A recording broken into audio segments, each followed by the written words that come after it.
Welcome back to the channel. This is Straight Storm, and you're watching What If Naruto found Fang of Naga in Forest of Death. If you enjoyed this video, please like, share, and subscribe to this channel. Now, wasting no time, let's start the story. The dragon goddess Naga created 3 tribes of men long ago, before most people can even recall: the wise Dragonkin, the powerful Bjork, and the bestial Tagel. Despite occasional disputes, the 3 tribes coexisted peacefully. It was a time of unprecedented peace and prosperity. Then a shadowy figure appeared on the landscape: Grima, the fallen dragon. Grima burned everything in his path and left death and devastation in his wake as he swept across the country like a plague. The scaled hide of the fallen dragon was unaffected by the mortal weapons and magics used by the many who opposed it.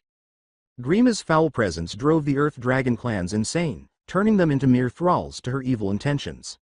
In order to avoid suffering the same fate, the divine dragon clans, scions of Naga herself, were compelled to conceal their powers in crystal stones to avoid becoming slave-rising beasts. The Tagel were compelled to follow suit. The Bjork cities were ravaged by plague and pestilence. Even the dead were impacted. At the command of their evil master, they clawed their way from their graves to attack the living. Naga tracked down Grima and his thralls and confronted them. The battle between the two titans shook the earth for days, but in the end, Grima's evil power was too strong for even a goddess to overcome. The great goddess was laid low by the fallen dragon's cunning blow from behind. After her attention was diverted by attacks from Grima's mesmerized minions, Naga was forced to return to her realm in the Outrealms and go into a healing sleep after suffering fatal injuries. Naga heard a prayer before she fell into her long sleep. A king of warriors pleaded with the great goddess for a weapon that could put an end to the fallen dragon's rule. Naga pulled out a fang and gave it to the warrior king. In response to his request, Naga succumbed to her wounds and went into a healing hibernation, telling him to forge the fang into a powerful blade. The warrior king, who was in charge of the goddess' command, had the fang forged into a sword unlike any that had ever been made. He called the blade Falchion and raised it. The warrior king gathered his armies and marched against Grima, holding Falchion. As his allies engaged the black dragon's corrupted thralls, the warrior king stood tall and engaged the fallen dragon in combat. Grima's hide was deeply penetrated by the divine blade, which drew black blood that ignited the ground below. Grima was troubled by the wounds, but they were not life-threatening. The warrior king saw a weak spot at the base of Grima's horned skull. Just as the fallen dragon was about to kill him, the warrior king killed the fallen beast by using all of his strength to drive Falchion deep into the dragon's skull. His armies collapsed into ash and smoke. With Grima dead, Grima's vanquishers returned home to celebrate their victory while his powerful carcass was left to rot where it had fallen to the ground. The world soon started to prosper again. But Grima's mind slept and waited while his body rotted. After centuries, the land entered a new era of conflict. The fervent followers of Grima, known as the Grimleal, attempted to bring the fallen dragon back to life. The Exalt, a tactician whose memories had been taken by the Grimleal, was the newest wielder of Falchion and the descendant of the hero king. He took action to put an end to the fervent cult. The Exalt and the tactician were able to disrupt the resurrection ritual, causing the fallen dragon to awake in a weakened state, but it was too late to stop it. Grima was struck and slew by the Exalt and the tactician, who took advantage of the dragon's diminished state. Grima fell asleep again where the weakened Grima had been knocked down. A tree grew as the centuries went by. Once more people worshipped it and called it Shinju, the god tree. The people celebrated when an odd fruit appeared on the god tree. One day the people gave the fruit to their princess, interpreting it as a sign. The princess was soon blessed with a son who became a powerful priest and sage. Peace and prosperity were unparalleled. But the final Grimleal, a madman, attempted to bring Grima back to life. The fanatic tried a ritual with the tree as a medium. Something unexpected and terrible happened as the dark energies that would bring Grima back to life swirled around the god tree. The Shinju itself became alive after absorbing the miasma swirling around it. Rather than reviving the fallen dragon, Shinju was now a mindless beast that ravaged the land, altering the world as it went. The Falchion was lost, and the descendants of the Exalt and the Hero King were among the first to die in the mayhem of those early dark days. However, not everything was lost. The Shinju were opposed by the son of the princess who had consumed the Shinju, who is now widely recognized as the Sage of Six Paths. The sage sealed the Shinju away into the moon using a potent and esoteric ceremony because he was unable to purify the powerful tree and did not want to kill it. The remaining cultist attacked the sage halfway through the sealing. The body was sent to the moon, but its energy persisted, and the ceremony was only partially completed. The energy changed the very nature of magic itself as it exploded in a burst of dark light and spread throughout the world. The world started to change when magic changed and the Shinju were sealed away without the aid of books. People started to learn how to channel the new magic and harness it. Those who practiced this new magic were given a name when 9-tailed beasts emerged from the ground. It was the Shinobi's Dawn, a passage taken from legends of the old world. The Shinobi-run village hidden in the leaves is Konohagakure. It is a busy city surrounded by the massive trees of Fire Country's forests. The city had prospered and bounced back from the catastrophe that had struck it 14 years prior, under the guidance of the elderly third Hokage Hiruzen Sarutobi. However, because it was the first day of the biannual Chunin exams, the village hosted visiting shinobi from all over the elemental nations today. Genin-class shinobi from all over the world would come together twice a year in one of the ninja-run hidden villages to show off their abilities in the hopes of becoming journeyman-level ninjas and being promoted to Chunin. And Training Ground 44, the notorious Forest of Death, was the location of this year's second part of the spring exams. Shall we have a look? A sudden and unusual burst of gale force winds, followed by an odd outburst of profanity, broke the ahem tranquility of the Forest of Death. The curse ended when a blonde adolescent in a gouge-your-own-eyes-out orange tracksuit, borne aloft by the fading winds, crashed into and through a number of enormous trees that lived deep within the forest. Naruto Uzumaki groaned as he gathered himself and slid to the ground. Together with his teammates, he had been traveling through the Forest of Death when a gust of wind caught them and threw him. Where the hell was he? Naruto rubbed his face, extending the three whisker-like birthmarks on each cheek as he opened his brilliant sapphire eyes. Naruto opened his eyes and paused as he sat rubbing his face wearily. Hey, getting thrown around like socks in a dryer really wears you out. He drew his right hand away from his face and opened it wide enough to gaze at his palm's birthmark. That odd teardrop birthmark had been barely noticeable throughout his life unless it caught the perfect amount of light. Now, however, there it was, nearly silver in hue, practically shining for everyone to see. What the? Naruto heard a sound and glanced up in time to see a wall of scales crash into him, sending him flying through the forest. Not Again. Naruto stumbled and bounced through the forest while spewing a stream of invective that actually caused the giant snake that was attacking him to blush a little. The blonde moaned as she rolled to a stop against the small rocky cliff of a forest grotto. Now where am I? Naruto noticed something protruding from the brambles at the top of a pedestal covered in vines. As he surveyed the small grotto, he took a step closer and studied it. Squinting, it nearly appeared to be. Naruto was blindsided by a loud hissing and spun around to see the enormous head of the Leviathan snake. The blonde snarled at how the snake was obstructing his escape and reached for his kunai holster, only to blink in bewilderment when his hand came up empty. Naruto grimaced as he looked down at his leg and saw that the straps holding his kunai holster in place had been torn off. He noticed the snake's tongue flickering with hunger as he looked up. Shit. Naruto began to slowly retreat while keeping his gaze fixed on the enormous serpent in order to avoid tripping over the pedestal. He had one hand extended behind him, feeling for it. Naruto's hand grabbed something behind him out of instinct just as the snake was about to strike again.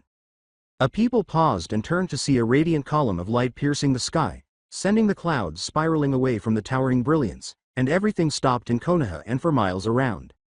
A snake-like woman had just extracted her fangs from Sasuke Uchiha's shoulder in the Forest of Death. When the forest began to glow, she hissed in agony as her skin burned away to reveal a white-skinned man with purple eye markings. The man vanished as the light consumed him. As his pink-haired teammate gazed in wonder at the beacon of light, he was unaware that the mark he had made on his otherwise unharmed victim smoldered and turned white. While others reveled in the warm glow that covered the forest in white, a number of aggressive genin were painfully sunburned elsewhere. The monks gathered at the walls of a monastery perched on a mountainside to stare at the brilliant flare that reached the sky. The old archivist stroked an old book as the younger monks in the archives ran to the windows. The elderly archivist uttered a single word while gazing with tearful eyes at the ray of hope. Fiaima Baremu. A huge red-furred creature with multiple tails rolled over and grunted in its sleep deep within a barred, dark sewer. The big fox sat up and blinked awake as the white light passed over it and faded. There was a change. Naruto was blinded by the light and stood transfixed, oblivious to the giant snake that reared back and disappeared into a cloud of smoke. He also failed to notice the pedestal covered in vines burning and collapsing behind him. The beam of light captivated him too much. He felt as though he was being embraced as he stood there in the white glow. He had always pictured his mother holding him in that manner. Naruto had spent his entire life alone and had never really experienced affection from others. In fact, he could swear he heard a woman singing. His status as an orphan wasn't the only reason. For reasons he had only recently learned, Naruto was hated by the civilian population of Konoha. Nothing particularly horrible occurred, but it didn't have to. The blonde was simply ignored, barred from interacting with their kids, ejected from public places, or given hateful looks. As a result, Naruto's spirit had been methodically destroyed, the pain concealed behind a facade of foolishness and joy. Naruto's soul was healed by the light, which washed away his heart's pain. Naruto no longer felt isolated in the world, even though the scars remained. It reminded him of the people who had supported him. The old man Hokage, who rescued him from the streets and provided him with a place of his own after the orphanage expelled him. Tuchi and Ayame Ichiraku, the father and daughter team who operated a ramen stand and occasionally gave him free food. The silver-haired Anbu Black Ops agent wearing the dog mask, who watched over him as a child and occasionally read bedtime stories to him. Iruka Amino, the only academy teacher who treated Naruto like a real person and never interfered with his education, and the kind snake lady, who, despite her insane ways, had taught him to read and defend himself. Happy tears streamed down Naruto's bewhiskered cheeks. The pillar of light soon started to fade, although it seemed to hold Naruto closer as it did so. The presence surrounding him started to wane after what Naruto believed to be a kiss on his cheek. It eventually disappeared. The light column dwindled until it was only a sliver in the sky, and then that was gone, too. With a slight smile, Naruto sniffed and used his free hand to wipe away the tears. Naruto realized, after blinking, that something was in his right hand. Naruto gasped and raised his arm. The blonde had never seen a sword like the one in his hand, which was clasped by the hilt. The blade, which was about 3 feet long and perfectly straight, had 2 edges and ended in a point in the middle. In contrast to the straight swords Naruto had witnessed other ninja wield, a channel inlaid with finely worked gold ran the length of the blade. The sword flared out at its base, revealing a teardrop-shaped hole the size of a child's fist in the blade. The blade gleamed, untarnished by rust and age, to Naruto's amazement and amusement. However, this was not the case with the hilt. The golden, ridged guard was chipped and filthy, with the dirt that had gathered in the nooks and crannies turning it nearly green. Wrapped in what had been red leather, the grip was blackened and cracked. The hilt ended suddenly, as if something at the end had been chewed away by an animal. Naruto realized that in order to use the sword effectively, he would need to have the deteriorated hilt replaced that and become proficient with a sword. Fauci and Naruto blinked. He thought he heard someone whispering something to him, possibly a name. He glanced down at the sword he was holding. Maybe it was the sword's name? Naruto hesitated. Had he never heard that name before? A far-off scream snapped Naruto out of his reverie, reminding him that he had been in the midst of the forest of death when he took the second section of the Chunin exam. Naruto tied the sword diagonally to his back and wrapped it in the ragged remnants of his my eyeballs are throwing up orange tracksuit top. Naruto gathered himself and, without looking at the grotto, leapt into the forest's massive trees. With a frown, Naruto kicked a can that was empty viciously. Actually, it had not been a good week. They had traveled to the tower in the middle after he had reunited with the other members of Team 7 in the forest. Sakura Haruno, his pink-haired teammate with a banshee-like voice, had apparently repelled an attack from the Sound Village Genin team just before he had met them. The self-described Avenger Sasuke awoke from a mini-coma just before she was killed, and he threw the Sound team for a loop as usual. He had made sure to make fun of Naruto for that. Upon arriving at the tower, they discovered that too many people had passed the second part of the tests, forcing them to take part in a series of preliminary one-on-one battles. Strange white markings began to appear on Sasuke's skin after he had completely destroyed his opponent. The black-haired boy was quickly swept away by Team 7's Junin sensei, Kakashi Hitaki, who didn't even stay to watch his other 2 students' matches. Sakura had simply had a depressing match. She was paired with Ino Yamanaka, a fellow ardent fan of Sasuke Uchiha and the blonde heiress of a clan of mindwalkers. They had been bitch-slapping each other for a few minutes before one punch knocked them out. It was Naruto's turn after that. One Kiba Inuzuka, the heir apparent of the untamed and animalistic Inuzuka clan, had been paired against him since Kiba had the help of his nin partner Puppy Akamaru, who somehow managed to transform into another Kiba. It had been 2 against 1. That battle had been narrowly won by Naruto. Naruto crushed the can flat with a sneer of self-loathing. He had been on the verge of losing to the dog-like boy when he farted, overwhelming the boy's sense of smell and knocking him out. Of all things, a fart? Naruto cursed the majority of the Ninja Academy instructors once more for impeding his development as a ninja, especially Mizuki. May the treacherous bastard rot wherever he locked up. Naruto's fighting style was no more advanced than that of an inebriated brawler because of that sabotage. Unfortunately, the civilian council had enough blackmail on the silver-haired sensei to make him concentrate solely on the last Uchiha. Nevertheless, the Junin had circumvented this by leaving scrolls for Sakura and Naruto to review. It wasn't the same as learning from an experienced person who could point out any mistakes, even though the scrolls had been a huge help, at least for Naruto. Sakura never trained outside of team training, preferring to prepare herself for her Sasuke. Naruto let out a brief cry of rage before kicking the can viciously and sending it flying. Once more, The blonde was left high and dry as the civilian council made Kakashi concentrate only on their prized Uchiha. Since his first opponent for the tournament-style exam finals was a murderous sociopath with sand control, he knew that Sasuke needed the assistance if he was to survive, but, damn it, he needed the assistance too.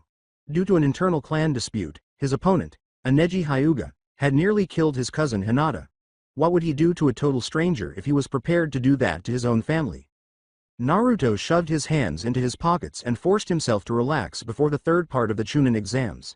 He had a month to prepare. All he needed to do was find someone to train him. His last tracksuit had been torn back in the Forest of Death, so he had to buy new clothes and have Falchion re-hilted. First Naruto took out a frog wallet filled with saved money, hoping it would be sufficient.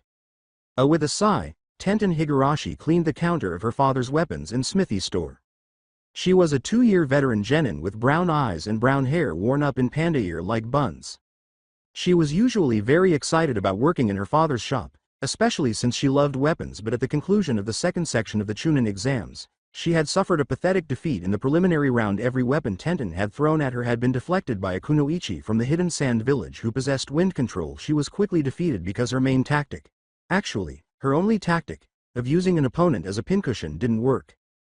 The bell over the store door chimed, breaking Tenten's mood a little. She glanced up at a blonde with blue eyes and 6 whisker lines on his cheeks who appeared a little disoriented. He was the blonde who had vanquished the Inuzuka boy, and she knew it as she examined the blonde more closely. She laughed at the recollection. He was rather adorable. Tenten cleared her throat.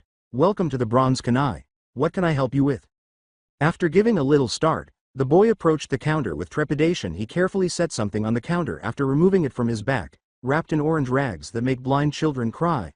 I found this sword in the Forest of Death. I'd like to get it fixed, please. Tenten looked at the boy's ripped black muscle shirt and tattered orange pants and nodded. She trailed off, staring at the boy. You look like you could do with some new clothes too. He understood the hint. Oh, I'm Naruto Uzumaki. Tenten grinned and said, Tenten, my dad runs the store. Why don't you go take a look at the clothes we carry while I take a look at your sword? Naruto nodded, dropped the wrapped sword on the counter, and walked over to browse the clothes. Tenten started to unwrap the sword, laughing at the boy's demeanor when she saw the state of the hilt. Her lips curled as the remaining eye-burning rags slid off the blade. The brunette trailed off. Man, this thing must be ancient. It's in horrible condition. Oh my gods above. Tenten ran with the sword into the back of the forge where her father was working, wrapping it in the orange rags that were melting her brain. Daddy, you have to see this. Kaguya Higurashi removed his soot-blackened goggles from his eyes and rose from his hunched position over his forge. What is it, princess? In front of her father, Tenten skidded to a stop. She ripped the rags from the sword and exclaimed, Look. Kaguya's shaved head bulged with eyes. The weaponsmith reached out slowly, as though he was worried about getting soot on the immaculate blade, and said, Heavens above, it can't be. It was said to have been lost during the cataclysm. The enormous man raised his head to look directly into his daughter's eyes. Who brought this in? A blonde boy, said Tenten. He said he found it in the Forest of Death.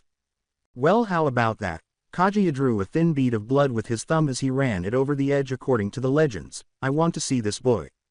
With his assortment of clothing in his arms, Naruto stood apprehensively at the counter. It was taking an incredibly long time for the panda girl. Tenten, he corrected. Naruto looked up and gasped when he heard someone approaching. The biggest, most muscular man Naruto had ever seen was there, pushing his bulk through the door to the back rooms. He gave Naruto a downward glance. This him? Naruto heard Tenten's response from behind the mountain of flesh. Yep. The man gazed at Naruto without emotion. He motioned for Naruto to place his purchases on the counter. Naruto obeyed nervously, only to have the man's hand encircle his wrist. Naruto watched as the man turned his hand and gazed at his palm, freezing as one would do when faced with a large predator, heart pounding. After what felt like an eternity, the man mountain turned away and let Naruto go. He turned to face Tenten as he entered and said, Come back for your sword in 3 days, give him the preferred customer rate. Tenten rang up the clothes, but Naruto was too preoccupied with trying to stop his heart from pounding to notice. She gave him a sheepish glance, not wanting to risk his voice betraying him. Naruto nodded and said, Sorry about my dad, he can be a bit intense sometimes. Tenten grinned. See you in a few days. Several days later, Naruto cautiously entered the Bronze Kanai, as though Kaguya would be waiting to attack him like a grizzly. Naruto went to the counter and greeted Tenten. After no such grizzly attacked. Hey. Tenten raised her gaze from her magazine. Oh, hey, how's it going? Naruto looked around and said, Great, is your dad done with my sword? Tenten hitched a thumb over her shoulder and said, yup, he's out in the yard, just go through the back and meet him there. Naruto thanked the brunette and moved to the rear. Naruto headed for the back door. Being careful not to touch anything, he stepped out into the yard and saw Kaguya Higurashi sitting cross-legged with a gray bundle in his lap on a stump in the middle of the yard. As he approached, he noticed that the man's eyes were shut. Kaguya started to speak, but the words died in the blonde's throat as he opened his mouth to attract the man's attention. A long time ago, a divine dragon gave one of her fangs to a powerful hero, who turned it into a powerful blade and vanquished a great evil to become a king. Over the years that followed, the blade passed from descendant to descendant, each one bearing the mark of the divine dragon, and many terrible evils and abominations were killed with it. As age took its toll, the hilt was repeatedly replaced and reforged over the years, but the blade remained as pure as the day it was forged, never dulling, pitting, or rusting. Though sword and bloodline were lost during the cataclysm, it is said that one descendant may have survived until earlier this week. That was just idle speculation. It is said that the blade could only be wielded by one who was worthy and of the hero king's bloodline. For anyone else, it would be dull and unable to even cut firewood. Now that the hilt has been restored, the holy blade, the falchion, will once again be wielded by the hero king's blood. With a flourish, Kaguya tore the cloth from the bundle, revealing a renewed falchion in Kaguya's hand sheathed in a simple ray skin scabbard. The hilt was a true masterpiece worthy of the brilliance of the divinely forged blade, made of a shining, silvery metal, with one side of the hand guard tapered into an upturned knob and the other flared out into a basket hilt that met at the pommel. The grip was wrapped in shark and ray skin, forming a diamond pattern. As Kaguya started talking again, Naruto looked up from falchion and said, "The work I have done on falchion is truly my best work. The knob prevents another blade from sliding down onto the grip, and the basket hilt protects your hands in order to enable you to channel chakra into the blade. Both were forged from chakra metals. The basket guard's gold inlaid seals provide longevity and shield the hilt from deterioration and aging. An elderly monk gave me the gem in the blade's base. He gave it to me and instructed me to keep it until the appropriate time. I expect great things from you with that sword," Kaguya said, opening his eyes and glancing down at Naruto. "Don't let me down." Naruto's only thought as the man folded his legs under himself and sat down again was, how can I be related to this great king? All I am is a nobody orphan." Without opening his eyes, Kaguya said, "It's clear, isn't it? The palm of your hand bears his mark." Sitting numbly in a clearing with falchion in its scabbard on his lap, Naruto gazed off into space, hardly noticing his sister figures Ayame and the insane snake lady Anko Mitarashi entering the attached hot springs and public baths. Naruto sat for a long time wondering about his family, including who his parents were, which of them had descended from the hero king, and why the fourth Hokage had sealed a demon in his stomach instead of someone else's.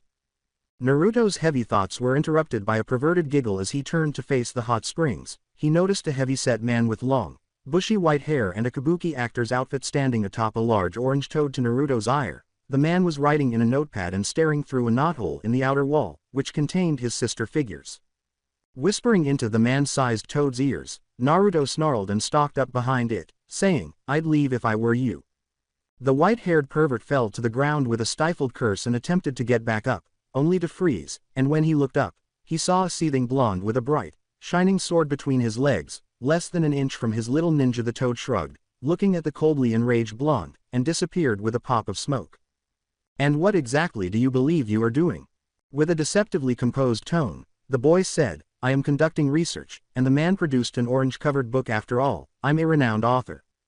Staring at the book, Naruto suddenly realized that he was the author of the filthy book that Kakashi was constantly reading, and if he also had the summoning contract for the Toad clans, then he was. "You are the Toad Sage, Jiraiya." With a small smile, Jiraiya said, "I am." He wanted to leap up and perform his traditional introduction, but even he was afraid to stab his manhood. "Great." Naruto grinned slyly and said, "Then you will assist me in preparing for the Chunin exam finals." "And just what makes you think I'll do that?" Jiraiya asked, staring at the blonde with disbelief. With a sneer, Naruto leaned in to whisper in the old pervert's ear, "The fact that if you don't, I'll prevent you from ever being able to do research in Konoha again, and the fact that I'll remove your manhood for perving on the two closest people I have to sisters." "Hey, I like this kid." "Well, when you put it that way, how can I refuse?" Jiraiya swallowed as the sword buried itself in the ground between his legs, but he was grinning inside. The finals tournament of the biannual Chunin exam was held in Konoha with much fanfare, and both commoners and nobles traveled from all over the elemental nations to witness the best young men and women demonstrate their abilities. Local businesses prospered, earning more money in an hour than they did in a year, and everything revolved around Konoha Stadium.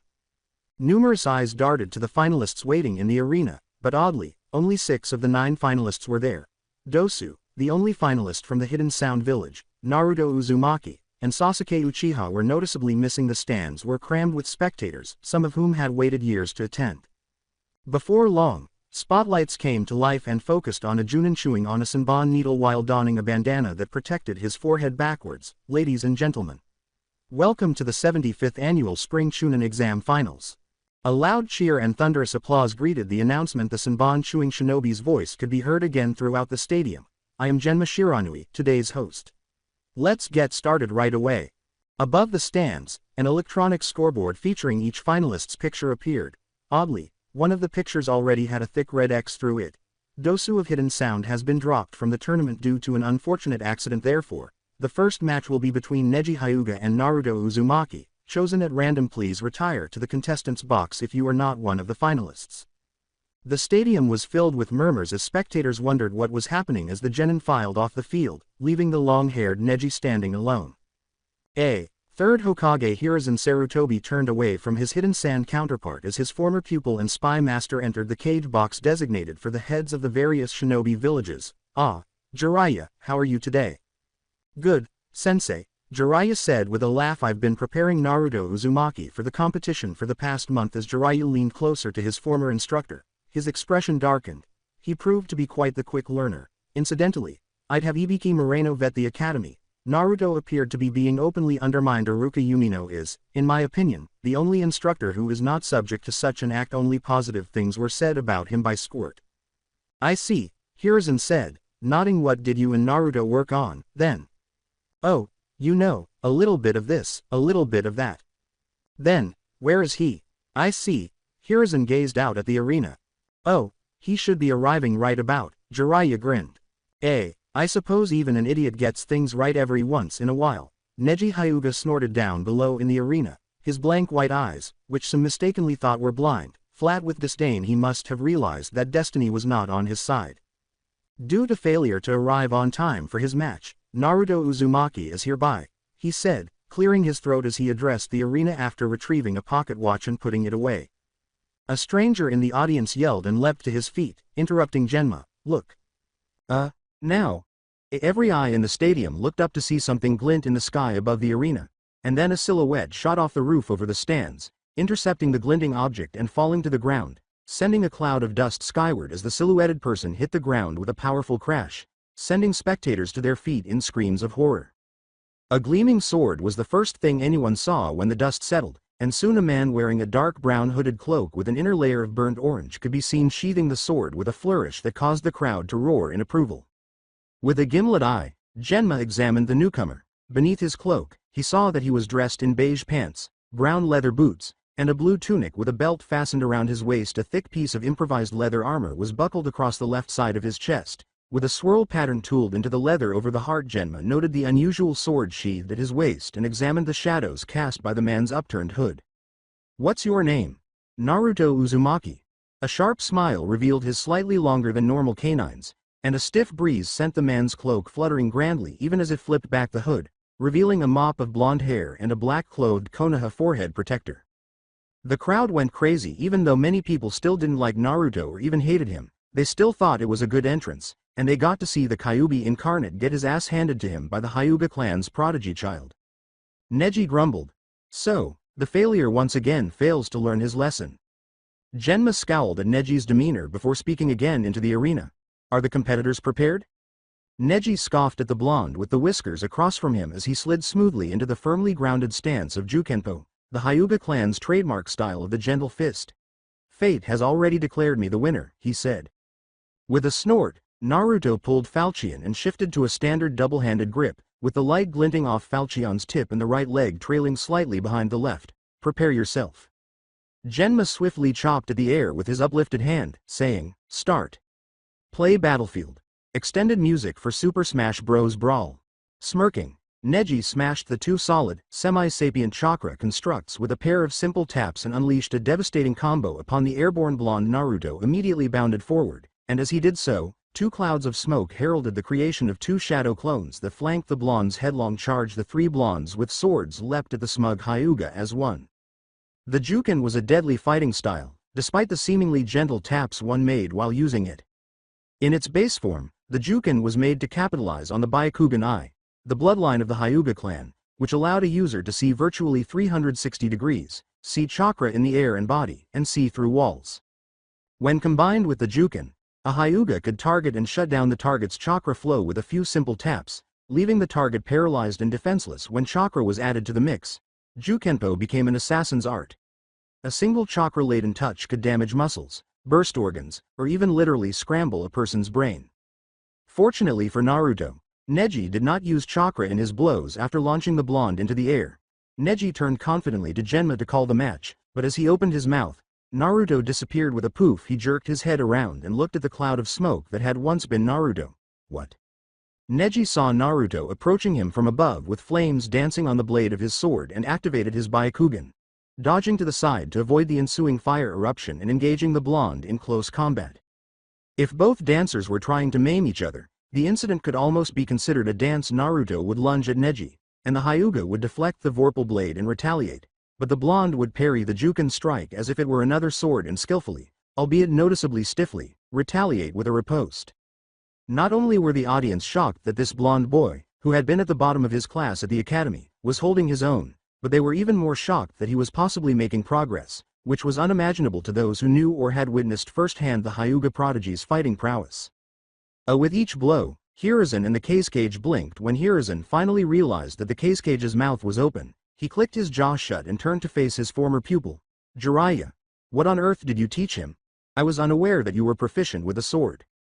I taught him many things, sensei, but not swordplay, Jiraiya said with a laugh that stretched the red lines on his cheeks. I needed to ask Hayate Gecko for a favor. The Toad Sage's face darkened. He was his last student before he trailed off. After recalling the fate of the master swordsman and the proctor of the preliminary rounds at the end of the second exam, Hiruzen nodded and said, I see. He glanced at the blonde competing with the older, more seasoned boy and asked, how did he get so good? Before his tragic death, he would have had just 1 week with Hayate. The squirt gave it his all. Well, that and the widespread misuse of shadow clones, Jiraiya said casually. Surely a few shadow clones wouldn't have made that much of a difference, the elderly Hokage asked, raising an eyebrow. How many did he produce? Hiruzen's eyes widened as Jiraiya whispered, leaning in toward his former teacher, total?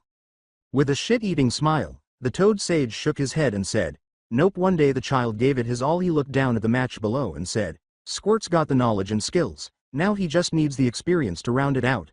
Naruto also threw even more into his training after learning of Gecko's fate, saying that he would, quote, make Hayate sensei proud if it was the last thing he'd do. Jiraiya crossed his arms and watched his student's technique closely so that he could correct any mistakes later, and neither saw the Cage staring at Naruto with a speculative hunger. Hiruzen nodded and returned his full focus to the fight in progress. A Neji's knife hand strike was quickly parried by Naruto in a circle, but as he stepped back to counterattack, Neji's eyes glowed angrily. Enough of this. Rotation, Jukenpo. As the Hyuga prodigy spun in place at high speeds, a solid bubble of swirling blue chakra formed around Neji. Naruto grunted as the churning sphere smashed into his stomach and sent him flying across the stage. As he leapt back to his feet, Neji appeared before him and said, you are within range of my divination. As Neji announced his attack, a green 8 trigram circle materialized around Naruto. 8 trigrams, 64 palms. 2 palms. 4 palms. 8 palms. 16 palms. 32 palms. 64 palms. The audience, particularly the Hyuga Elders Council, was shocked. Here was a branch member using techniques only taught to members of the Hyuga clan main branch, and for him to have reverse-engineered the techniques on his own. He was the prodigy of the Hyuga clan. Neji's arms turned into a blur as they struck Naruto's chakra points, getting faster and faster with each subsequent attack until barely the blur could be seen. Finally, the final blow was delivered, and Naruto staggered back and fell to his knee, supporting himself with falchion's tip dug into the ground. Neji scoffed. Very good. Your movement was just enough to cause my blows to numb your body rather than cut off your chakra network, but it is insufficient. I will triumph today, as fate has decreed. Several scenes of a man brandishing a falchion flashed across the whiskered boy's vision as he knelt there listening to Neji's spiel. The blonde smirked and muttered something, causing Neji to bend down to Naruto's level. "You have something to say to me, failure?" With a predatory gleam in his ocean blue eyes, the blonde glanced up at Neji and said, "Yeah, you shouldn't let your guard down in a fight." As a red glow briefly flared around him, Naruto pulled falchion from the ground and swung the blade with all his strength up between Neji's legs. Nearly every male in the arena let out sympathetic groans as Neji was physically lifted several yards into the air, paralyzed with agony and only able to watch and mentally brace himself as Naruto flashed into view in front of him. For a brief moment, Naruto floated with falchion elevated above his head, his eyes sparkling with the promise of pain. "This is the end. Ether." The floor cracked and buckled beneath the defenseless Hyuga as the divine blade struck him. Breathing heavily, Neji saw Naruto land softly and approach him slowly while falchion remained low at his side. How were you able to defeat me, Fate?" Naruto proclaimed, "Can go get hot and bothered, for all I care," as he leveled the tip of the falchion at Neji's neck and waited for him to give up when he simply sat there and scowled. Naruto cleared his throat. "So, is there a specific reason you don't like your cousin? Because she seems like a really nice girl based on what I've seen." A girl with pale lavender eyes blushed up in the stands and made a valiant effort to stay conscious. "Why?" Neji spat up at Naruto. "Because I am only a slave and she is the Hyuga clan's spoiled heiress." With a bewildered cock of his eyebrow, Naruto said, "I don't follow." "This is the caged bird seal," Neji growled as he tore off his forehead protector, exposing a green glowing tattoo that pulsed in time with his heartbeat. "I was essentially a slave from the moment I was born into the branch clan, and the seal was applied. Any member of the Hyuga clan's main branch can kill or inflict pain on me with just one seal and some chakra. When the hidden cloud demanded my uncle's head, my own father, the clan head's identical twin, was sacrificed to avert war." "Wow," Naruto said, scratching the back of his head, that's rough. "Don't you dare to patronize me." Neji scoffed at the blonde perched on his chest. "You don't know what it's like to be cursed with a seal on your body." Naruto's eyes went flat and his face darkened. "I'm not sure what it's like, huh? I was born on the day of the Kyuubi attack," he said. A dark presence filled the stadium, as if all the light in the world had been drawn into the brightly shining falchion. Since there were no other babies born that day, the fourth Hokage had to enclose the nine-tailed fox demon in my body. I grew up alone.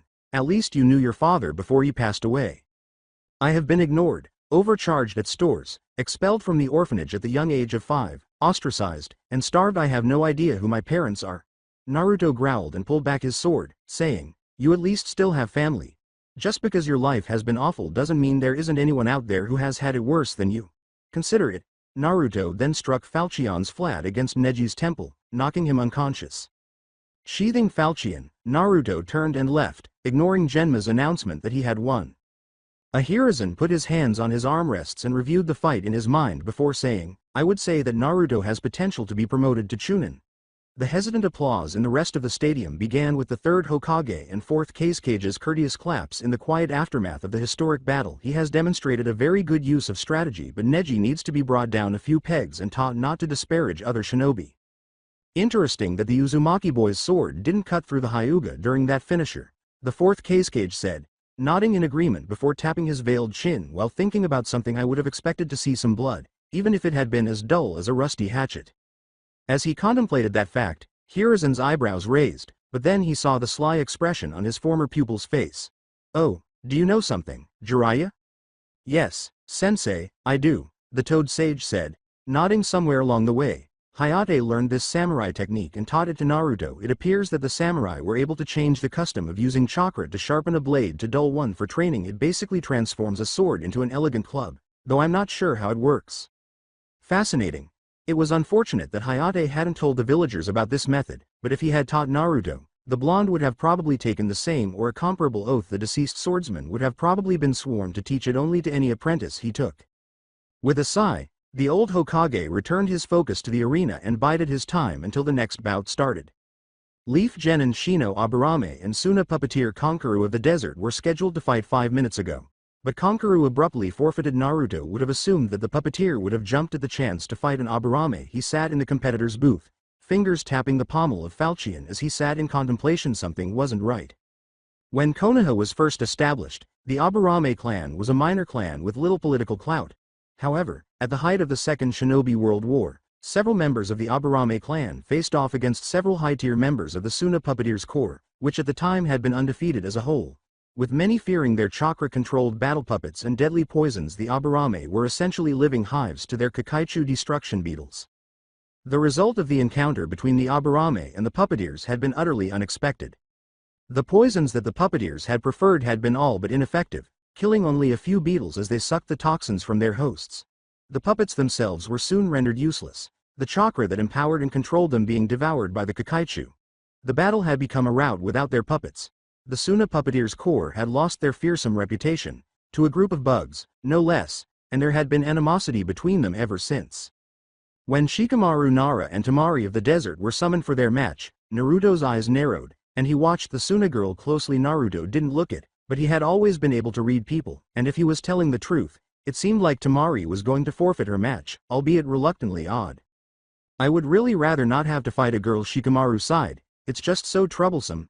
Tamari seemed to take offense at this, as if the lazy genius had said the wrong thing. What was that? Do you think it's beneath you to fight girls? Screw the plan. I'm kicking this guy's ass, Konkaru said, attempting to soothe his sister. With a sigh, Shikamaru said, this is really annoying. I'm fourth. Bawa. Proctor. After sneaking up behind the slothful boy, Naruto planted a boot on Shikamaru's behind, sending him flying over the guardrail. Naruto shouted down to him as he leaned over to watch the sluggish brunette land on his butt in a dust cloud. Look, you lazy bastard, these people came here to see fighters, not quitters. Now, hurry up before I go tell your mother. Shikamaru sighed in frustration and languidly stood up, saying, troublesome blondes.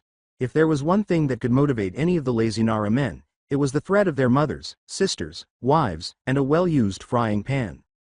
What? Apparently Tamari, whose sandy hair was done up in 4 pigtails, overheard him. Troublesome. Right, that does it. I'm actually going to give it to you, even though I was just going to kick your ass. Start the match, Proctor. Even now, the angry pigtailed blonde in the arena was only using the same technique over and over again, even though it worked well for knocking around the Nara air. So why could the Suna nin hide their abilities? Naruto only half listened to the match between the lazy genius and the blonde girl swinging around a giant war fan. Something was definitely wrong.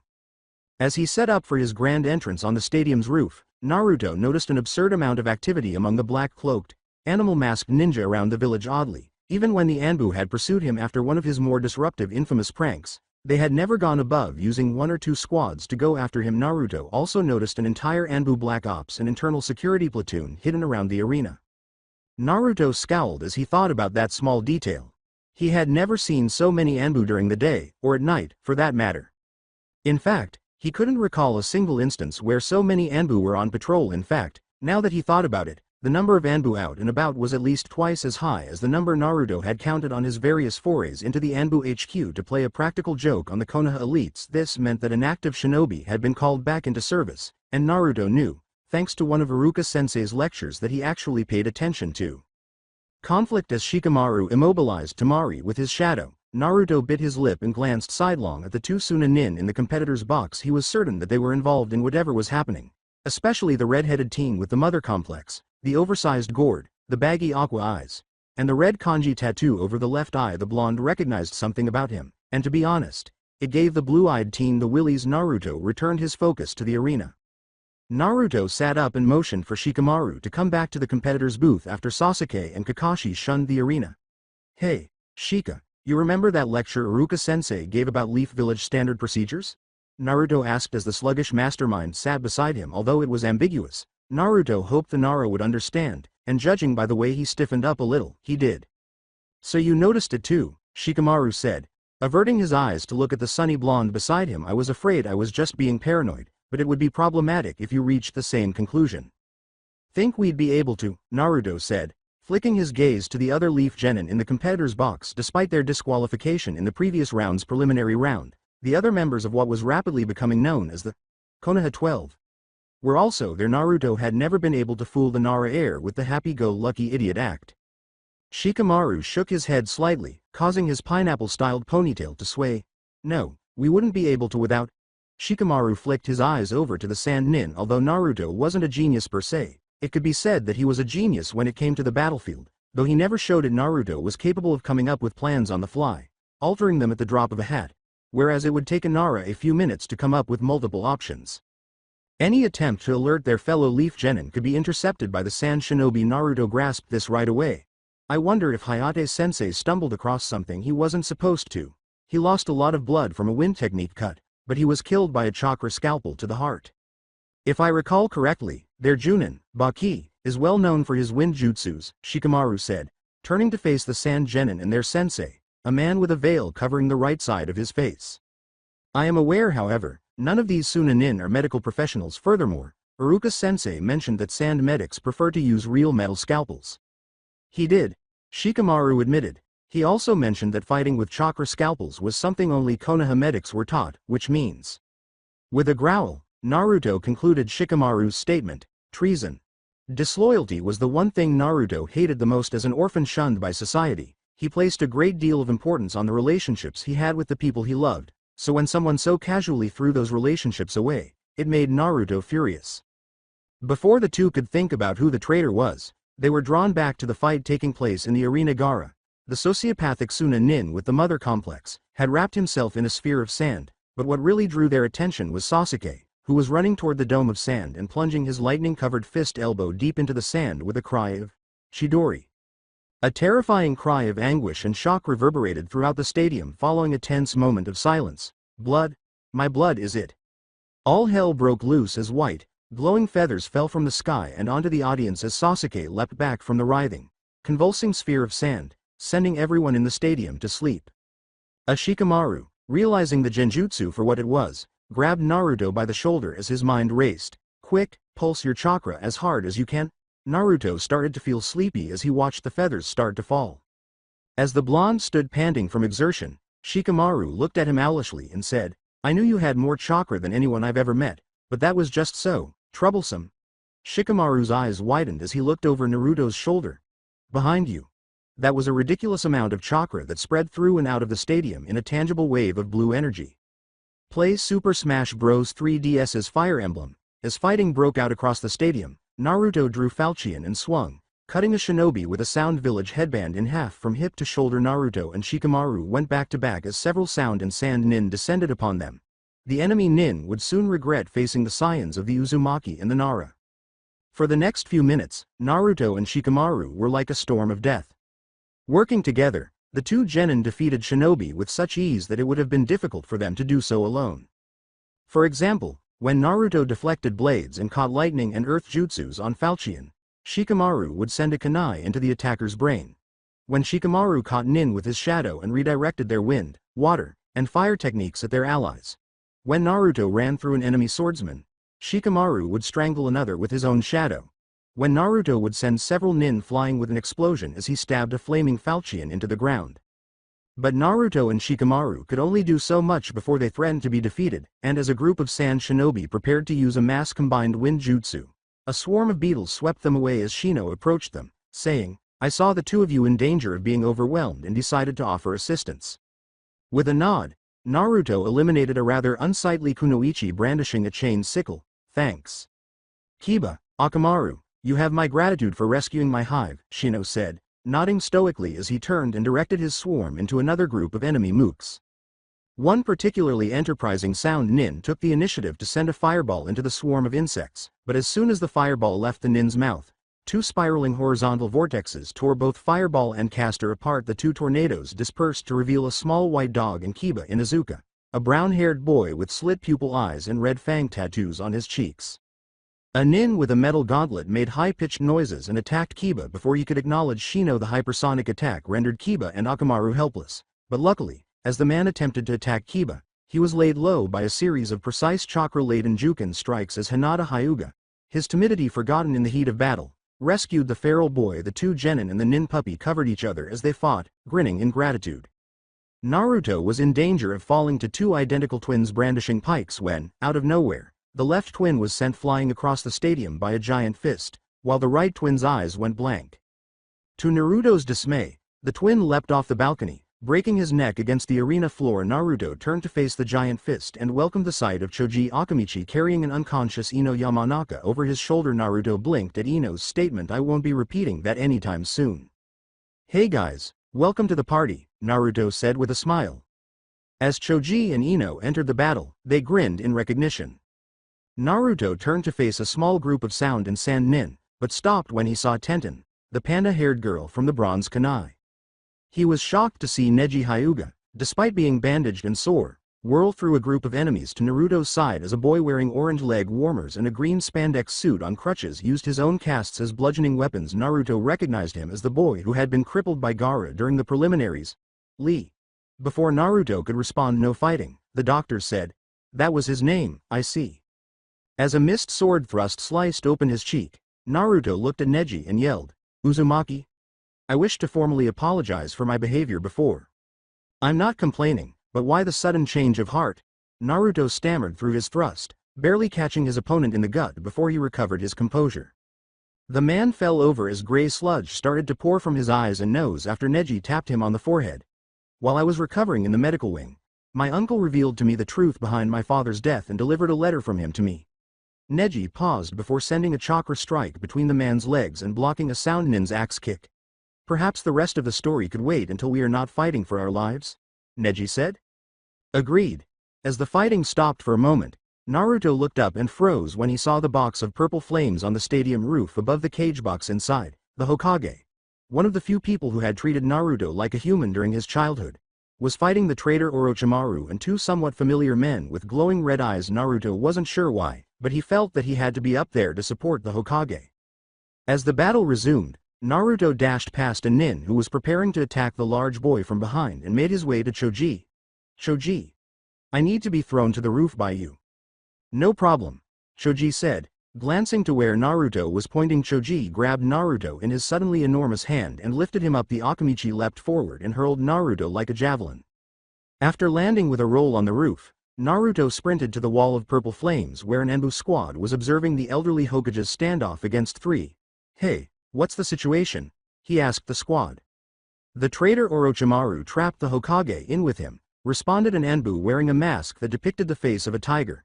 His gaze never leaving the standoff, he pointed to a heap of ash and bone just inside the barrier and said, "Dodo tried and, well, we can't touch the barrier or get through." Orochimaru made things worse by calling the first and second Hokage back to life. The fact that Lord Third stopped the traitor from calling Lord Fourth is the only positive aspect of this. In the corner of his eye, Naruto saw a giant sand-made tanuki fighting a 50-foot toad with an equally large Tonto, but he ignored it because they were outside the village walls. Naruto bit his lip as he gazed anxiously through the flaming purple barrier.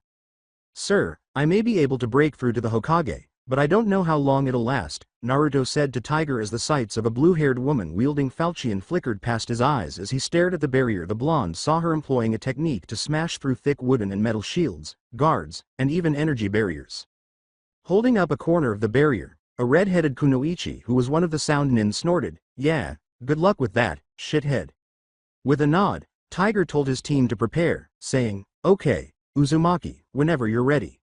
Naruto took a deep breath, slid into his stance, and held falchion in front of him at a 45-degree angle. Then, releasing his breath, he snapped his arm back, charged the holy blade with chakra, and lunged forward, smashing through the barrier with the sound of shattering glass while Tiger was right behind him. As soon as Tiger got through, the barrier repaired itself, trapping Naruto and Tiger with the traitor and the Hokage. He looked at the blonde boy, who aside from the whiskers looked just like, no, it couldn't be, could it? It was. And according to what his spies had told him, the boy didn't even know who his own parents were. Oh, that was rich.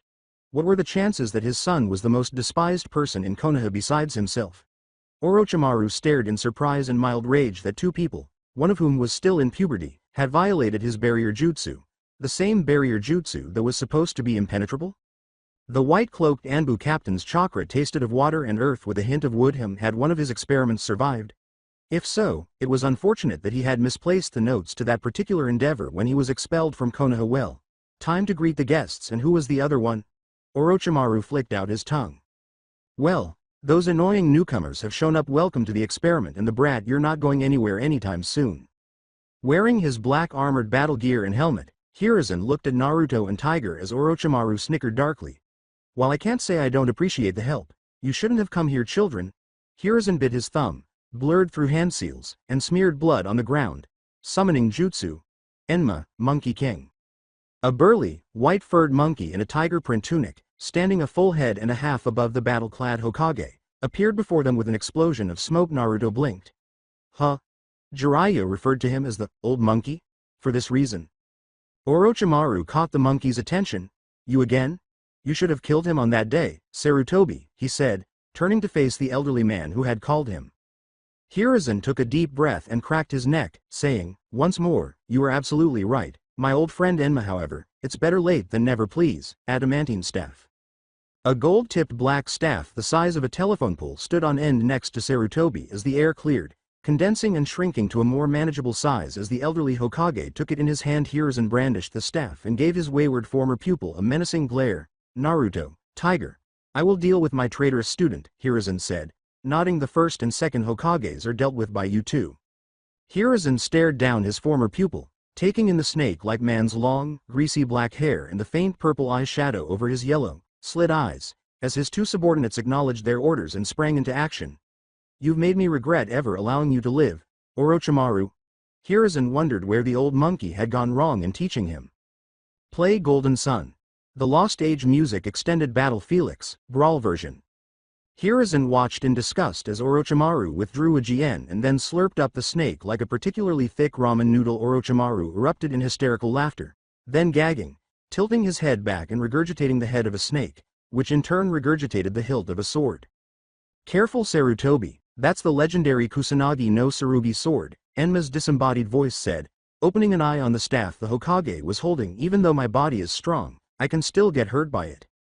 Orochimaru scoffed and said, well, at least you've made this interesting. Hiruzen nodded in agreement, planted one end of the adamantine staff on the roof, and quickly extended the pole, launching himself into the air. Orochimaru then threw himself into the air to confront his former instructor. While Tiger dealt with the first Hokage, Naruto brandished falchion and charged the reanimated corpse, causing the blonde's blue eyes to widen as he saw Lord Tobirama clap his hands together. Water release. Colliding wave of water. Tobirama crossed his arms and thrust them forward, announcing his attack. Naruto's eyes widened as a virtual tsunami suddenly materialized and rushed toward him. The blonde's thoughts were racing. There was no way to stop or deflect the tidal wave using any of the techniques he was familiar with, and there was no safe way to jump over it. This left only one possibility. If he did anything else, he would be caught by the wave and run into the barrier, where he would be burned alive while drowning. Naruto took a deep breath, stabbed falchion deep into the roofing tiles beneath his feet, and braced himself by attaching his feet to the rooftop with chakra just before the wave swept over him. Naruto projected as much chakra as he could into a bubble surrounding him, which absorbed most of the force from the raging waters as Naruto clung to falchion like a limpet. The wave quickly passed, causing Naruto to collapse onto the rooftop. The swordsman, gasping for air, paused to assess his opponent. The only thing missing was the Raijin, the saber with a lightning chakra blade that the second Hokage had made the birthmarks on his cheeks and chin, the white, bushy hair, and even his blue, samurai-style armor and the Happuri with the leaf insignia on his head were all exactly like the pictures they had in the history books and the bust on the Hokage monument. Naruto regarded himself fortunate that neither undead Hokage had any weapons and that the Raijin had been taken years earlier by a defector, given that both Lord Tobirama and his brother were unmatched skilled swordsmen. Naruto stood tall and pried falchion off the roof before continuing his charge.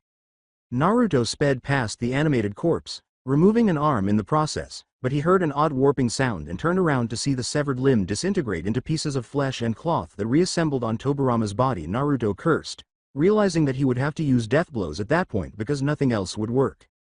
As Naruto prepared to charge once more, Tobirama unleashed a massive water serpent that he recognized from the nearly disastrous wave mission, forcing him to use chakra to adhere himself to the roof once more. Naruto took falchion in both hands and decided to mimic what he had witnessed Kiri missing Nin and elite swordsman Zabuza Momochi do when Kakashi used the same technique, raising the sword over his head.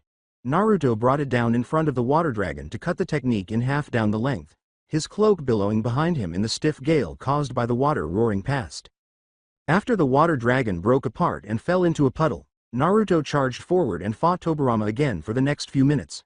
Both fighters engaged in a death dance, each delivering devastating blows and narrowly escaping death. Ultimately, Naruto won by slipping between the legs of the risen Hokage and, with his feet planted firmly, bringing falchion up in an upward swing, severing the dead Hokage vertically.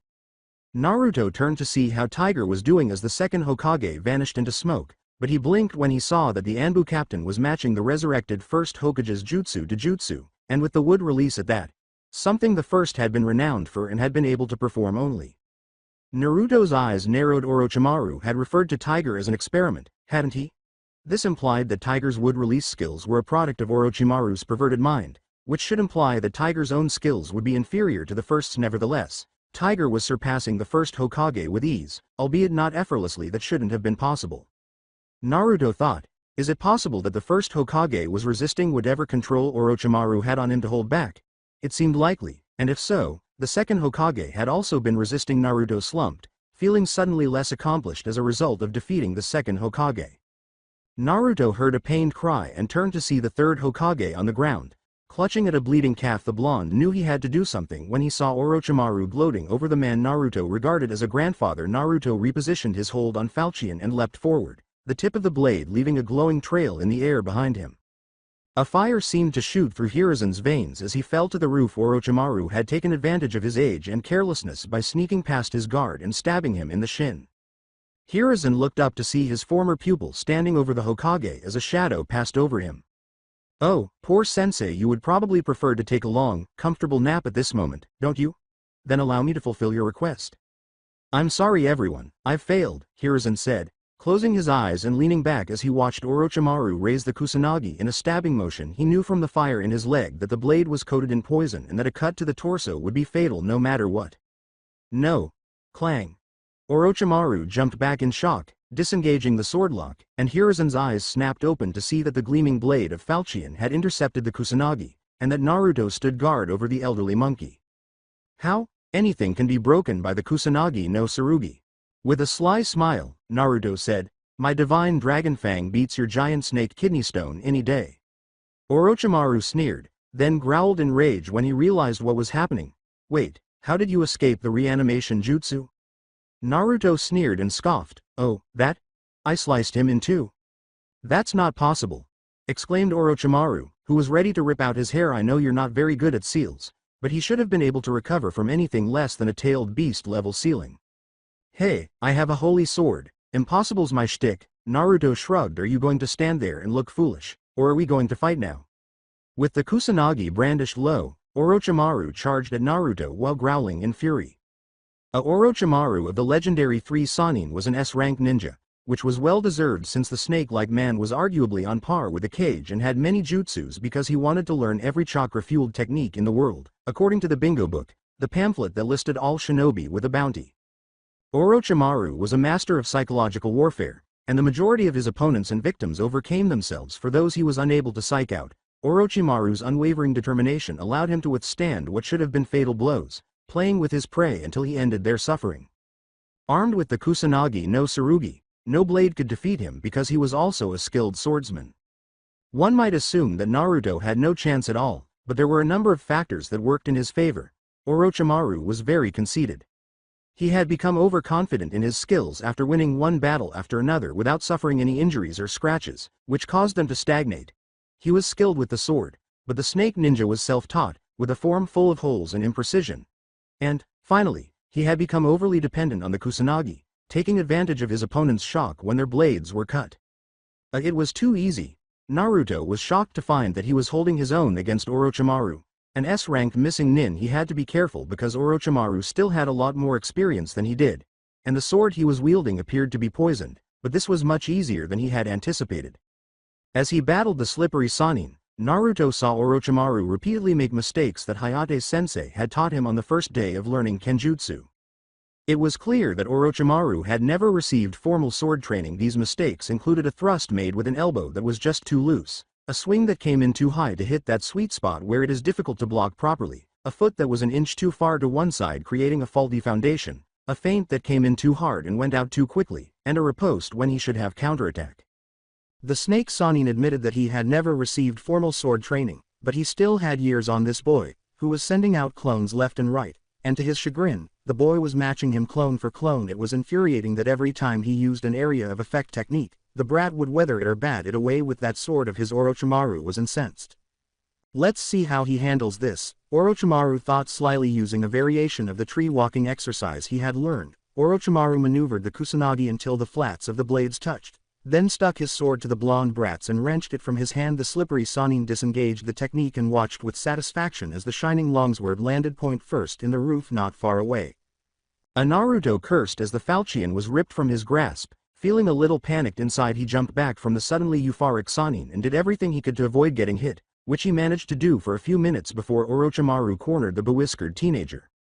Naruto was about to give up when he heard a shout that managed to divert Orochimaru's attention. Naruto. As he leapt over the Kusanagi, Naruto reached out with one hand and caught the spinning object. As he gained some distance, he looked down and saw that he was holding the adamantine form of Monkey King Enma. He took a chance and glanced at the Hokage, and he saw the old man lowering an arm shakily. He assumed the academy taught rough bojutsu stance. The staff's eye opened. "Boy, do you know how to use a bow staff?" Despite being taken aback by the talking staff, Naruto politely replied, "No sir, after all, there was no need to waste his one and only weapon." Somehow, the staff nodded. "Well then, you'd better listen to me carefully if you want to live." In a flash, Orochimaru was in front of Naruto, the Kusanagi poised for an overhead block. Hiruzen watched in fear and mild amazement as Naruto held his own for a number of long minutes. His movements and actions directed by Monkey King Enma the blonde boy seemed to be a natural with the staff, so it seemed like he finally had someone to teach his staff techniques to, but it wouldn't be enough. The Sannin grabbed Naruto by the neck and lifted him bodily, trapping the adamantine staff beneath his foot, causing him to choke. Orochimaru sneered triumphantly and held the teenager at arm's length, saying, "Any final words before I send you to the Pure Realm?" After struggling for a while, Naruto noticed movement behind Orochimaru and said, "Yeah, you forgot something." With a raised eyebrow, Orochimaru said, "Oh, and what's that?" "I can make clones too," the blonde said with a sly smile.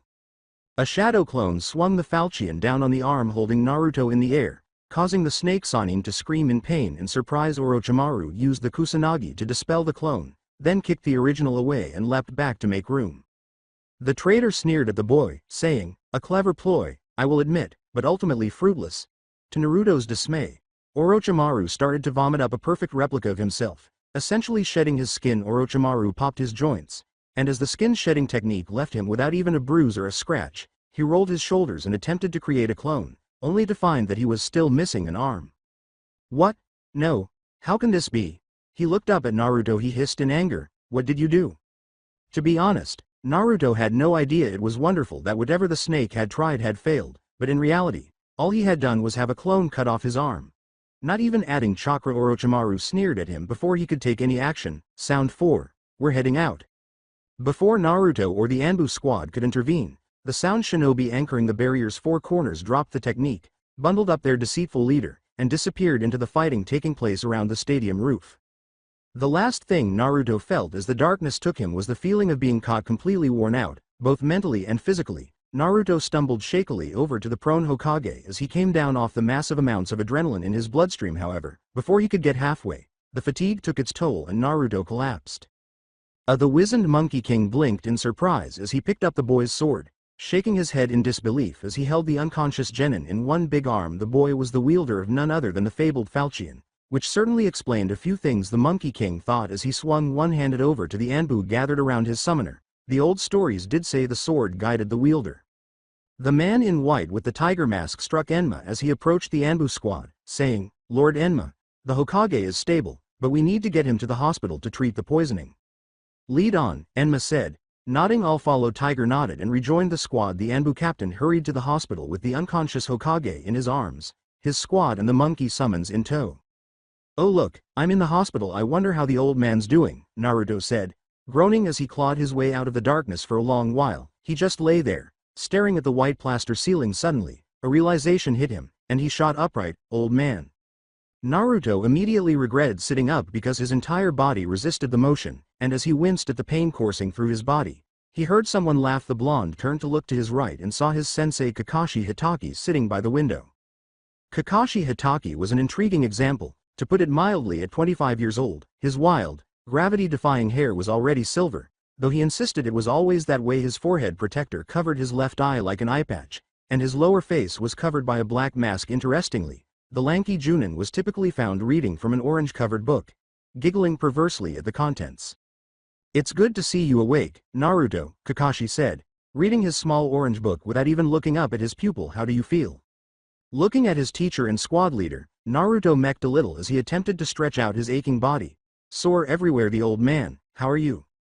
Lord Hokage is currently stable, Kakashi said, closing his small book and taking a deep breath. Although the poison caused his leg wound to fester, the doctors say he will survive. The leg had to be amputated at the knee. Naruto grimaced, realizing that losing a limb would end a shinobi's career. I see. Can I visit him? I'm afraid not, said Kakashi, shaking his head. The Hokage is currently in isolation. According to what I was told, they had to put him in a medical stasis to stop any poison that might still be in his system from doing more harm. Concern was clearly visible in the whiskered blonde's eyes. Why can't they just remove the poison right away?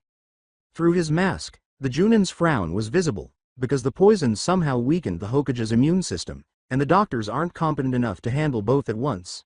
Tsunade Senju and perhaps her apprentice Shizune Kato are the only ones who could both eliminate the poison and strengthen the Hokage's immune system at the same time. After a moment of contemplation, Naruto turned to face Kakashi and asked, are they sending anyone out to get her? The last of the Senju and her apprentice hadn't been seen in Konoha in over 10 years.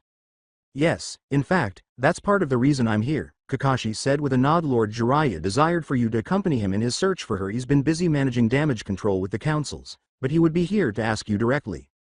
Wait, just us? Scowled the sore blonde. Unfortunately, with the aftermath of the invasion, that's all we can afford to spare. The silver-haired head bobbed. Right now, we're all on deck retirees and the reserves have also been called up to active duty. It will take some time for things to return to normal. With a sigh, Naruto sat back and said, I'll do it. He had nothing better to do and didn't like the idea of the old monkey lying in what was essentially a coma. Excellent, Kakashi said, grinning and making an upside-down U with his visible eye. I will inform Lord Jiraiya in a few hours. He will meet you by the south gate by then. The doctors ought to have discharged you from the hospital. Oh Yuna, you naughty girl you, Kakashi said as he got up and left the room, nose deep in his adult literature. Tee-hee. A Naruto moaned as he cracked his stiff neck, according to the doctors, who said that he had strained his muscles by flooding them with chakra at some point during the invasion, possibly when he had taken a tidal wave to the face. In any case, the doctor had instructed him to refrain from channeling chakra into his muscles for a week, though he would still be permitted to perform exercises for chakra control and molding. Unfortunately, this meant that Naruto and Jiraiya would have to walk in search of Tsunade, as tree running, the mode of transportation that involved jumping from tree branch to tree branch, focused on chakra-intensive muscle enhancement. Hi there, Squirt, Naruto scowled as he saw the perverted toad sage. He hated it when he called him that. Oh well, there were ways to get even. You ready to go? Naruto moaned at the movement and nodded. Yeah, been ready for a while, pervy sage. A little deflated, Jiraiya said, how many times must I tell you not to call me that? I insist that you refer to me as sensei. Hey, I'll call you sensei when you stop peeking at women, Naruto said with a smile. All right, have it your way, snorted the toad sage to the trees. When Naruto failed to follow, Jiraiya leapt back down from the trees. Hey, Squirt, didn't you hear me? Let's take the Canopy Express, please. No can do, pervy sage, the blonde said, shaking his head. Doctors told me that using muscle-building methods, like tree running, is prohibited.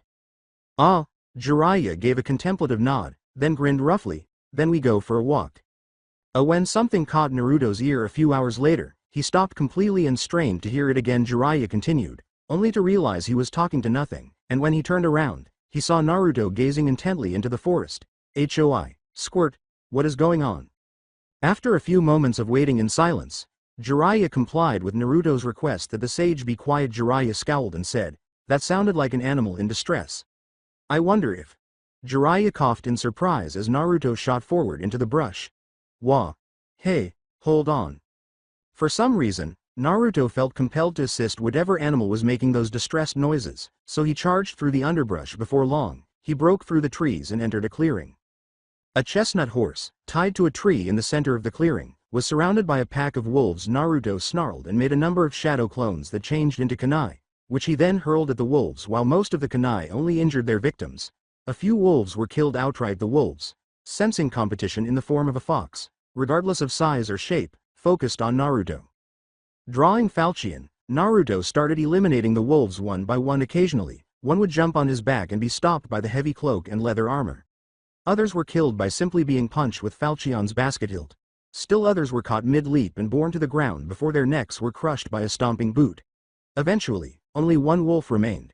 Snarling helplessly, the alpha retreated from the two-legged fox and, with a whinnied shriek, sheathing falchion, Naruto examined the horse more closely. He was about 13 hands high, weighing about 1,200 pounds, and appeared to be still in the juvenile stage, probably just emerging from his colt stage. He had a straight profile, a broad forehead, large eyes, and small ears. His chest was deep and wide, and his croup was long and level. His fur was a dark copper that stirred something in Naruto, like a memory that was just out of reach. He had white fur on his forehead and white fur on his legs from the knees down. Naruto scowled, realizing that the chestnut's coat was tarnished by vicious bites and scratches he would have to deal with. That he approached the horse slowly, holding his hand up, palm out, and saw the intelligence in its dark brown eyes cooing. Naruto extended his hand, and the horse gave him a wary look before putting his forehead on it. Naruto grinned and scratched the horse's forehead. When Jiraiya finally caught up to Naruto, he saw him petting a horse while surrounded by dead wolves, covered in blood, and blinking as he went to the horse's side. The toad sage was shocked to see Naruto's hands glow green as he watched the boy heal the horse's wounds. He had no idea the boy knew any medical techniques. When Naruto finished and got up, he untied the horse from the post, patted him on the nose, and approached Jiraiya. Jiraiya gave Naruto a curious look and said, "Why did you untie the horse?"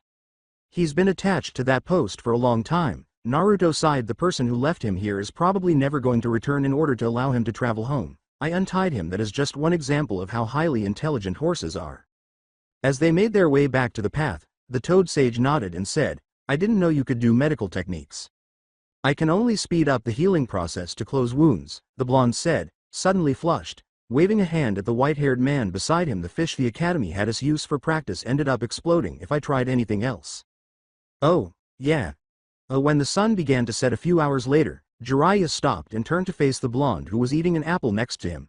"Okay, Squirt, we didn't get as far as I had wanted to, but that's because I didn't take into account your medical restrictions," he said. "So tomorrow I..."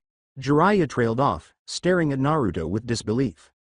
With a bewildered expression on his face, Naruto turned to face Jiraiya.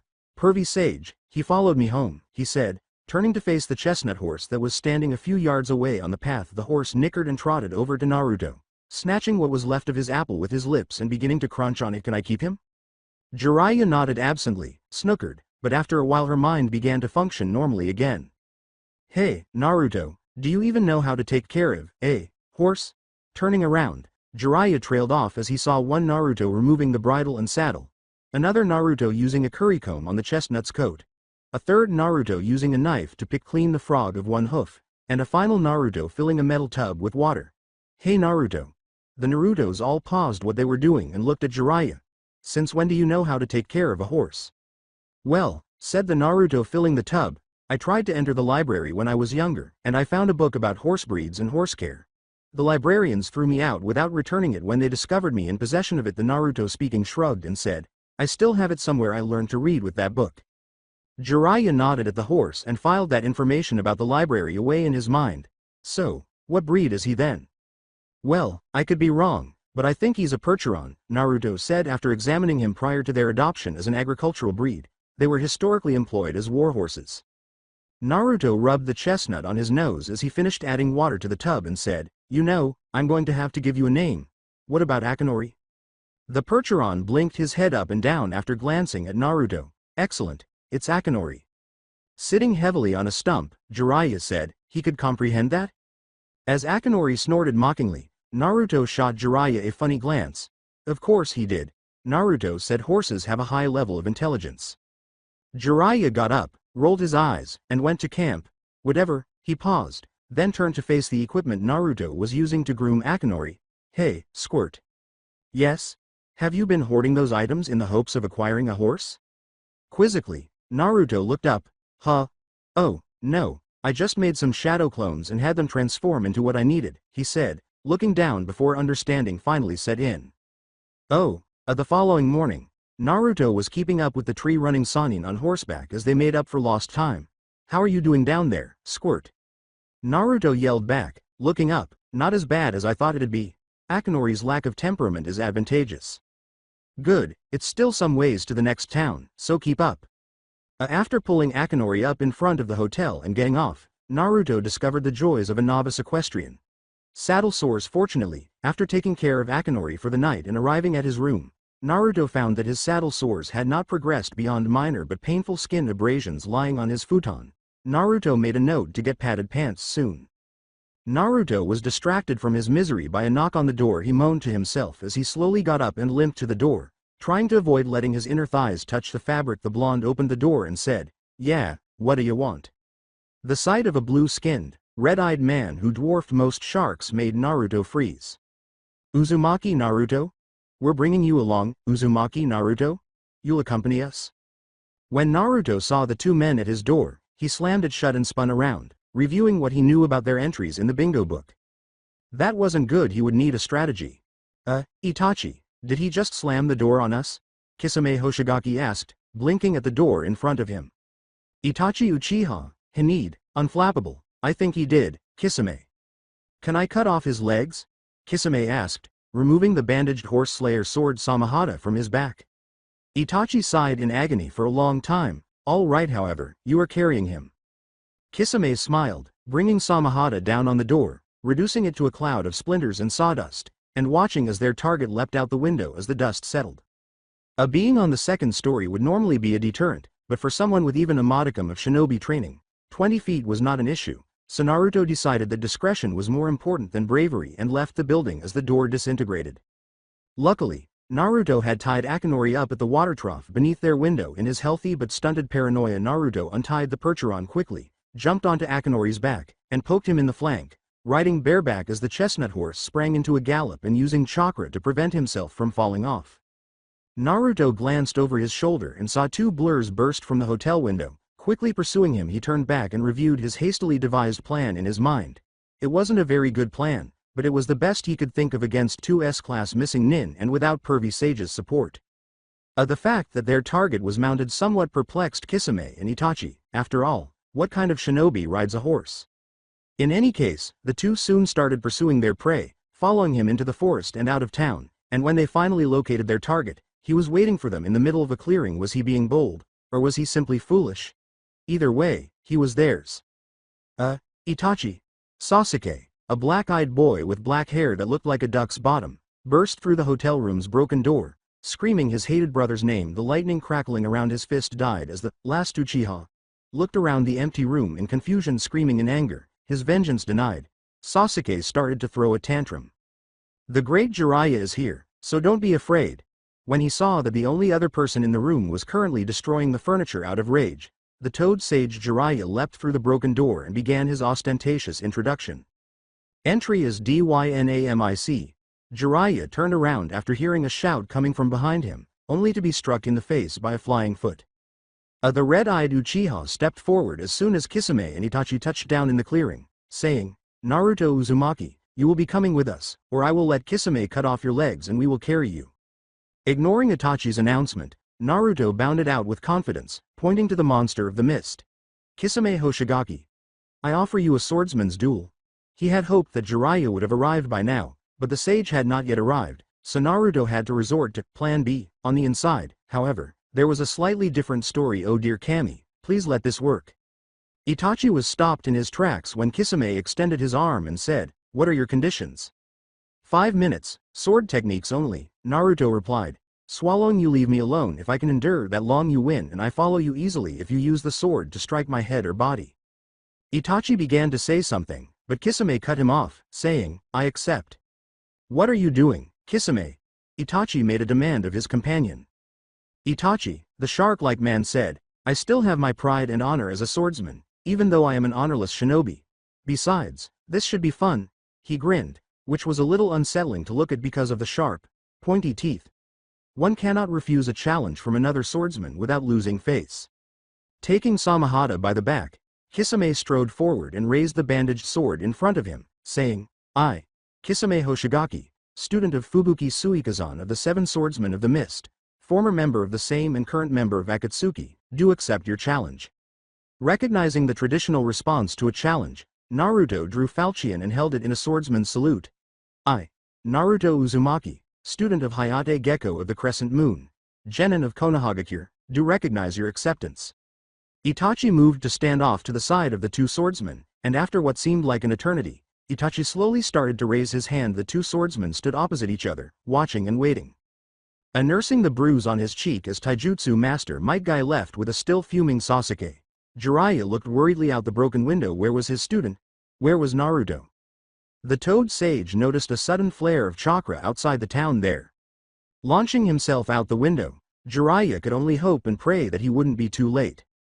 As Samahata and Falchion engaged in combat, dust and leaves flew from them. Naruto grimaced and followed Hayate's advice to fight a stronger opponent by allowing the larger swordsman to push him back. The shark-like man smirked as he swung Samahata at the vortex, the bandaged sword absorbing the chakra holding it together. Kisame smiled, saying, "The kid was smart. Channeling chakra through his blade technically made it a sword technique." Naruto jumped back, disengaging from the sword lock, and charged chakra into Falchion, unleashing a small tornado of wind at Kisame. It was unfortunate that Samahata absorbed all chakra it came into contact with. Otherwise he'd be doing the same. Kisame blocked the blonde's overhead slash, locking the swords together, pushing his face closer to the boys. Kisame got a closer look at the sword. Well, the divine Falchion. Huh? You simply have a lot of surprises, don't you? When Naruto saw the bandaged sword approaching him, he had no choice but to catch it on the leather gauntlet on his left forearm. To his surprise, blue scales that suddenly protruded from the bandages tore away the leather armor and several layers of skin. Naruto gritted his teeth as he attempted to disengage, but the much more experienced Kisame took advantage of the opportunity to slash at Naruto's exposed side. Naruto gaped at Samahata while clutching his severed arm with his sword hand. What kind of sword is that? Samahata doesn't cut, Kisame said, laughing as he lifted Samahata onto his shoulder. Samahata shaves. Falchion glowed blue just as Naruto was about to respond, and to his and Kisami's astonishment, Naruto's torn and exposed arm was quickly replaced with pink, unscarred skin. Well, that's convenient. Once again, the two exchanged blows. Kisame would swing his enormous blade like a club, and Naruto would dodge. Naruto would thrust, and Samahata would be there to block the blow. Finally, Kisame feinted, pulling a swing and striking Naruto in the face.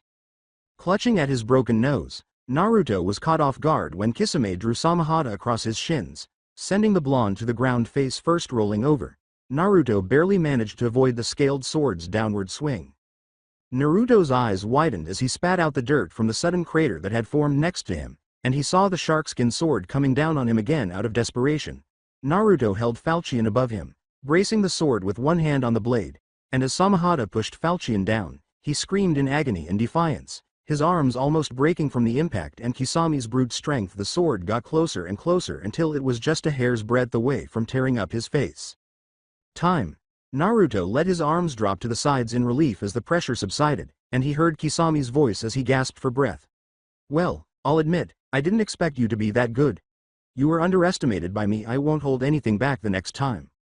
After the two Akatsuki members in black cloaks left, Naruto was left lying on the clearing's torn ground. At last, he started to laugh, and then he started laughing uncontrollably. Akinori, who was grazing nearby, looked up, snorted, and returned to his meal. When Jiraiya finally arrived, Naruto was still laughing uncontrollably. Following Jiraiya's arrival, Naruto moaned as his heavily bandaged legs brushed up against Akinori's flank once more. Neither of them could figure out how to get the Falchion to do what it had done to his arm earlier, so they were forced to bandage the legs, and for some reason, whatever the Kyuubi normally did to speed up Naruto's healing wasn't happening. Jiraiya assumed that this was because Samahata had a legendary ability to absorb chakra. In any case, Jiraiya leapt from the trees and began walking beside Akinori as they made their way to the tourist destination of Tanzaku-gai, which was well known for its castle and numerous casinos. "Go ahead and squirt."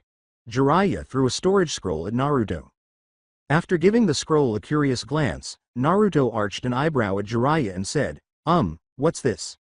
With a cunning grin, Jiraiya said, "Why, I'm going to teach you the fourth signature technique." "You mean what?" Naruto glanced at the scroll for storage. "Yes, I am teaching you how to play the Rasengan." After pushing a small amount of chakra into the seal and looking down at the storage scroll, Naruto was left holding a water balloon when the smoke cleared, which confused him. "Hello, how can I learn the Rasengan with a water balloon?" Jiraiya took Naruto's water balloon and held it up, saying, "Watch closely, I'll only do this once." Naruto leaned in close, and as he watched, the water balloon's surface started to bulge and undulate before popping, making Akinori a little shy. Naruto took another water balloon out of the scroll after calming the nearly crimson Percheron down. "All right, pervy sage, what do I do?" Just spin your chakra inside the balloon, Jiraiya said with a smile. We'll move on to stage 2 once you get it to pop. Naruto nodded and did just that, but instead of Jiraiya's writhing and bubbling, the balloon simply bulged out in the middle and flattened into something of a disc. Naruto turned to the Toad Sage and frowned, saying, "What am I doing wrong, pervy sage?" With a sly smile, the Sannin said, "I'm afraid I can't tell you that." Puzzled, Naruto raised his head from his balloon and said, "What? Why not?" "Because," the man with the white hair said, "you would never be able to do it if I told you how to do it. Each person learns the Rasengan in a unique way." He grinned up at Naruto and said, "Don't worry if you don't understand it right away. It took Minato 3 years to make it, and me 3 months to learn it. What works for me won't necessarily work for you, but I'll give you a hint. Follow the flow rather than resist it."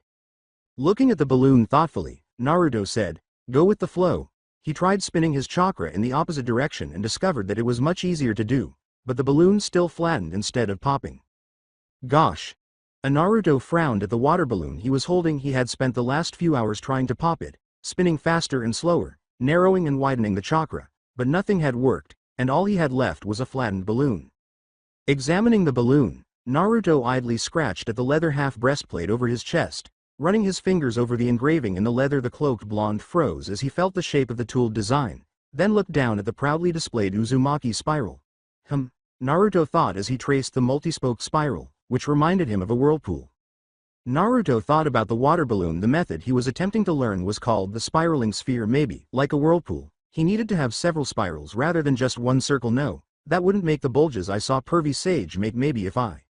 Naruto started slowly spiraling his chakra inside the water balloon. At first, it was just one spiral, then another at a different angle, then another, and soon the rubber, water-filled sphere was writhing and frothing like Jiraiya's had. Before long, the balloon burst, spilling water onto Akinori's back, much to the Percheron's vocalized displeasure. "Hey, I succeeded, pervy sage." Jiraiya glanced over and said, "We'll check on that. Show me." Naruto unsealed another water balloon and popped it. The perverted sage smiled. "Well done." He tossed Naruto a rubber ball. "Here, power is the main focus of stage 2. You must burst the ball rather than just puncture it in order to finish this step. I'm impressed that you managed to complete the first stage so quickly, but I doubt," Jiraiya continued as Naruto fiddled with the dense rubber ball, but a loud bang cut him off, causing him to turn around and see Naruto triumphantly hold out the shredded remains of the rubber ball while Akinori whickered nervously. The blonde smirked at the perverted toad's gobsmacked expression. "Hey, pervy sage, don't be shocked. Power out the wazoo is what I have in spades if I have it." Jiraiya, still a little stunned, produced a standard balloon and said, "Oh okay. Containment is the next step without popping the balloon. Complete steps 1 and 2 simultaneously." With a self-assured grin, Naruto blew up the balloon and then acted out phases 1 and 2. Pop. Gosh. A pop. Dagnabbit, Jiraiya laughed. Naruto had spent the last few days trying to finish stage 3, letting out a different curse each time he popped a balloon. His favorite part of teaching.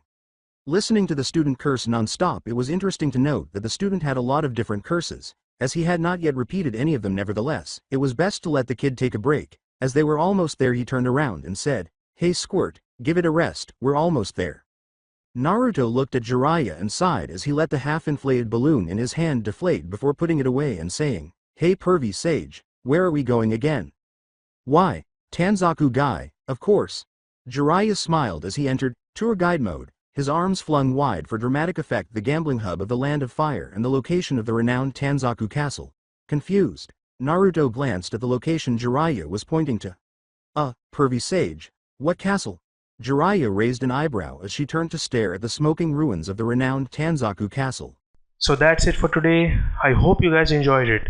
Don't forget to like, share and subscribe to the channel for more awesome stories like this. Thank you. See you all in my next video.